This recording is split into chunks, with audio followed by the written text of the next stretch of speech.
राधे राधे, जय श्रीमन नारायण, हरे कृष्णा। कैसे हैं आप लोग? आशा करते हो कि भगवान हरे की कृपा आप सभी पर बनी रहे और सभी अच्छे हों। और आज हम सुनेंगे मोहन के गोपाल। तो चलिए ज़्यादा देरी ना करते हुए वीडियो को शुरू करते हैं। एक छोटे से गांव में एक विधवा ब्राह्मणी रहा करती थी। 6 वर्षीय उसका एक बालक था जिसका नाम था मोहन। मोहन के अतिरिक्त उसका इस दुनिया में और कोई नहीं था। वह 2-4 भले घरों में बर्तन मांज कर अपना गुजारा किया करती थी, अपना पेट भर लिया करती थी और भगवान का भजन कीर्तन करती थी। भीख मांगकर बालक को पढ़ाती थी और स्वयं उपवास कर लेती थी। यह कार्य किया करती थी और इस तरह से उसकी गृहस्थी चल रही थी। ब्राह्मणी को लगा कि ब्राह्मण के बालक को 2 अक्षर ना आए यह ठीक नहीं है। गांव में पढ़ाने की व्यवस्था न होने के कारण गांव से 2 कोस पर दूर एक पाठशाला थी। ब्राह्मणी अपने बेटे को लेकर वहां गई। उसकी दरिद्रता तथा रोने पर दया करके वहां के अध्यापक ने बच्चे को पढ़ाना स्वीकार कर दिया। वहां पढ़ने वाले छात्र गुरु के घर में रहते थे, किंतु ब्राह्मणी का पुत्र मोहन अभी बहुत छोटा था और वह ब्राह्मणी को भी अपने पुत्र को देखे बिना चैन नहीं पड़ता था। इसीलिए मोहन नित्य पढ़ने के बाद सायंकाल में अपने घर लौट आता था। उसको विद्या प्राप्ति के लिए प्रतिदिन 4 कोस चलना पड़ता था, 2 कोस आना और 2 कोस जाना। मार्ग में कुछ दूर पर जंगल था। शाम को लौटने में अंधेरा होने लगता था। उस जंगल में मोहन को डर लगता था जब वह लौटता था। एक दिन गुरुजी ने यहाँ कोई उत्सव था। मोहन को अधिक देरी हो गई लौटने में और जब वह घर लौटने लगा तो रात्रि हो गई। अंधेरी रात्रि, जंगली जानवरों की आवाज़ से बालक मोहन भय से थर थर काँपने लगा। ब्राह्मणी भी देर होने के कारण बच्चे को ढूंढने निकल पड़ी थी। किसी प्रकार अपने पुत्र को वह घर लेकर आई। मोहन ने सरलता से कहा, माँ, दूसरे लड़के को साथ ले जाने कोई ना कोई आता है, परंतु मुझे ले जाने कोई नहीं आता और मुझे जंगल में बहुत डर लगता है। तू मेरे लिए भी एक नौकर रख दे। बेचारी ब्राह्मणी रोने लगी। उसके पास इतना पैसा कहाँ था कि वह नौकर रख सके और ना तो उसके पास समय था कि वह उसे लाने और ले जाने जा सके। यदि वह उसे लाने ले जाने जाती तो घरों में काम कौन करता है। इसी वजह से माता को रोते देख मोहन ने कहा, माँ तू रो मत, क्या हमारा कोई और भाई नहीं है? अब ब्राह्मणी क्या उत्तर दे। उसका हृदय पसीज गया, उसका हृदय भर गया। उसने कहा, बेटा, गोपाल को छोड़कर हमारा और कोई नहीं है। बच्चे की समझ में इतनी बात आई कि कोई गोपाल उसका है। उसने पूछा, गोपाल कौन है? गोपाल कौन है और वह हमारा क्या लगता है? ब्राह्मणी ने सरल भाव से कह दिया, वह तुम्हारे भाई लगते हैं। वह सभी जगह पर रहते हैं परंतु आसानी से नहीं दिखते।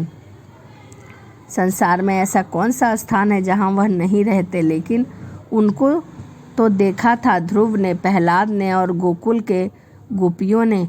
बालक को तो अपने गोपाल भाई को जानता था, उसके अलावा उसके दिमाग में कुछ भी नहीं घुसा। उसने पूछने लगा, माँ, गोपाल मुझसे छोटे हैं या बड़े? अपने घर में आते हैं या नहीं? माता ने उसे बताया, तुमसे वह बड़े हैं और घर भी आते हैं, पर हम लोग उन्हें देख नहीं सकते। जो उनको देख पाने के लिए व्याकुल होते हैं, उसी के पुकारने पर वह उनके पास दौड़े चले आते हैं।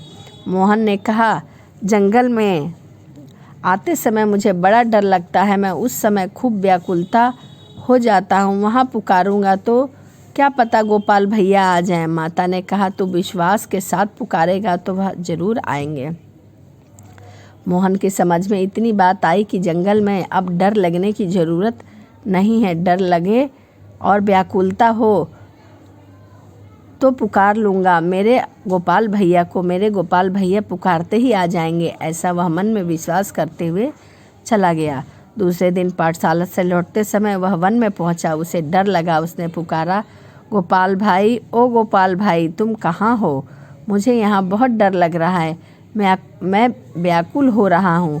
गोपाल भाई कई बार आवाज़ दी। जो दीन बंधु हैं, दीनों के पुकारने पर वह कैसे नहीं बोलेंगे? मोहन को बड़ा ही मधुर स्वर सुनाई पड़ा, भैया तू डर मत, मैं यह यहाँ हूँ, मैं आ रहा हूँ। यह स्वर सुनते ही मोहन का भय भाग गया। थोड़ी दूर चलते ही उसने देखा एक बहुत ही सुंदर ग्वाला उसके पास आ गया। वह हाथ पकड़कर बातचीत करने लगा, साथ साथ चलने लगा, उसके साथ खेलने लगा। वन की सीमा तक उसे पहुंचाने भी आया और पहुंचाकर स्वयं लौट गया। गोपाल भैया को पाकर मोहन का भय दूर हो गया। घर आकर उसने जब माता को यह सब बातें बताई तब वह ब्राह्मणी हाथ जोड़कर गदगद होकर अपने प्रभु को प्रणाम करने लगी। उसने समझ लिया जो दयामयी द्रौपदी और गजेंद्र की पुकार पर दौड़े चले आते हैं, वह मेरे भोले बालक की पुकार पर भी वही आए थे। ऐसा ही नित्य होने लगा। एक दिन उसके गुरुजी के पिता का श्राद्ध होने लगा। सभी विद्यार्थी कुछ न कुछ भेंट देने के लिए आए। गुरुजी सबसे कुछ न कुछ लाने को कह रहे थे, परंतु मोहन ने भी सरलता से पूछा, गुरुजी मैं क्या लेके आऊं? गुरु को ब्राह्मणी की अवस्था का पता था। उन्होंने कहा, बेटा तुमको कुछ भी नहीं लाना है। लेकिन मोहन को यह बात कैसे अच्छी लगती। सब लड़के लाएं और मैं क्यों ना लाऊं? उसके हट को देखकर गुरुजी ने कह दिया, अच्छा तुम 1 लोटा दूध ले आना। हम घर जाकर मोहन के माता से गुरुजी के पिता के श्राद्ध की बात कही और यह भी कहा कि मुझे गुरुजी ने 1 लोटा दूध लाने की आज्ञा दी है।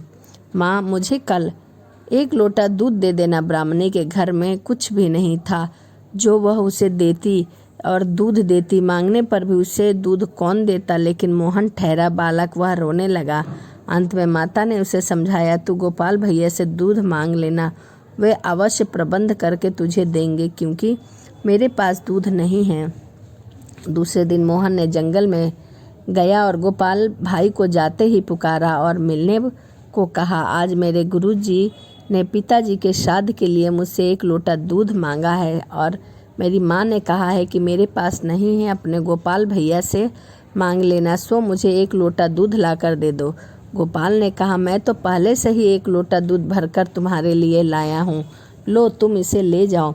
मोहन बड़ा प्रसन्न हुआ। पाठशाला में गुरुजी दूसरे लड़कों के उपहार देखते और रखने लगते थे। मोहन हंसता हुआ पहुंचा। कुछ देर तो वह प्रतीक्षा करता रहा कि उसके दूध को भी गुरुजी देखेंगे, पर जब किसी का ध्यान उसकी ओर न गया तो वह बोला, गुरुजी मैं आपके कहे अनुसार 1 लोटा दूध लाया हूँ। गुरुजी ढेरों चीज़ें संभालने में व्यस्त थे। मोहन ने जब उन्हें स्मरण दिलाया तब झुझकाल कर बोले, जरा सा दूध लाकर, यह लड़का कान खाए जाता है, जैसे इससे यह निहाल कर देगा। इसका दूध किसी बर्तन में डालकर हटाओ इसे यहाँ से। मोहन अपने इस अपमान से खिन्न हो गया। उसका उत्साह चला गया, उसके नेत्रों से आंसू गिरने लगे। नौकर ने लोटा लेकर दूध कटोरे में डाला तो कटोरा भर गया, फिर गिलास में डाला तो वह भी भर गया, बाल्टी में डालते ही बाल्टी भी भर गई। भगवान के हाथ से दिया वह 1 लोटा दूध तो जैसे अक्षय था। नौकर घबराकर गुरुजी के पास गया। उसकी बात सुनकर गुरुजी तथा और सब लोग वहां आए। अपने सामने एक बड़े पात्र में दूध डालने और उन्होंने कहा, पात्र भर गया पर लोटा तनिक भी खाली नहीं हुआ। इस प्रकार बड़े बड़े बर्तनों में दूध भरे गए और सभी बर्तन अपने आप भर गए। अब गुरुजी ने पूछा, बेटा तू दूध कहाँ से लाया है और किसने दिया है? सरलता से बालक ने कहा, मेरे गोपाल भैया ने मुझे यह दूध दिया है। गुरुजी और चकित हो गए। उन्होंने पूछा, गोपाल भाई कौन है? तुम्हारा तो कोई भी भाई नहीं है और यह मुझे कहाँ मिलेगा? मोहन ने दृढ़ता से कहा, क्यों नहीं, गोपाल भाई मेरा बड़ा भाई है, वह मुझे रोज वन में मिल जाते हैं। माँ कहती है कि वह सब जगह पर रहते हैं, सभी को दिखाई देते हैं, परंतु वह उन्हीं से मिलते हैं जो उन्हें व्याकुलता होकर पुकारते हैं, तभी वह आ जाते हैं। उससे जो कुछ मांगा जाए वह तुरंत दे देते हैं। अब गुरुजी को सब कुछ समझ आ गया था। मोहन को उन्होंने हृदय से लगा लिया। श्राद्ध में दूध से खीर बनी और ब्राह्मण उससे स्वाद का वर्णन करते हुए तृप्त नहीं होते थे। गोपाल भाई के दूध का स्वाद स्वर्ग के अमृत के समान था। संसार के किसी पदार्थ में कहाँ इतनी शक्ति उस दूध का बना। श्रद्धांत पाकर गुरुजी के पीतर तृप्त हुए। माया से मुक्त हुए। श्राद्ध समाप्त हुआ। संध्या को जब सब लोग चले गए तब मोहन गुरुजी ने मोहन को रोक लिया। अब उन्होंने कहा, बेटा मैं भी तेरे साथ चलता हूँ, तू मुझे अपने गोपाल भैया के दर्शन एक बार अवश्य करवा देना। मोहन ने कहा, ठीक है, चलिए गुरुजी। गोपाल भाई तो पुकारते ही आ जाते हैं। वन में पहुंचकर उसने पुकारा, गोपाल भाई, परंतु उत्तर उसे कुछ भी नहीं सुनाई पड़ा। आज तुम अकेले तो नहीं, तुम्हें डर क्यों लग रहा है? फिर मुझे क्यों बुला रहे हो? मोहन ने कहा, मेरे गुरुजी तुम्हें देखना चाहते हैं, तुम जल्दी आओ। जब मोहन ने गोपाल भाई को देखा तो गुरुजी ने कहा, आपने देखा मेरा भाई कितना सुंदर है और कितना प्यारा है? गुरुजी कहने लगे, मुझे तो दिखता ही नहीं है, मैं तो यह प्रकाश मात्र देख पा रहा हूँ। अब मोहन ने कहा, गोपाल भाई, तुम मेरे गुरुजी को दिखाई क्यों नहीं पड़ रहे हो?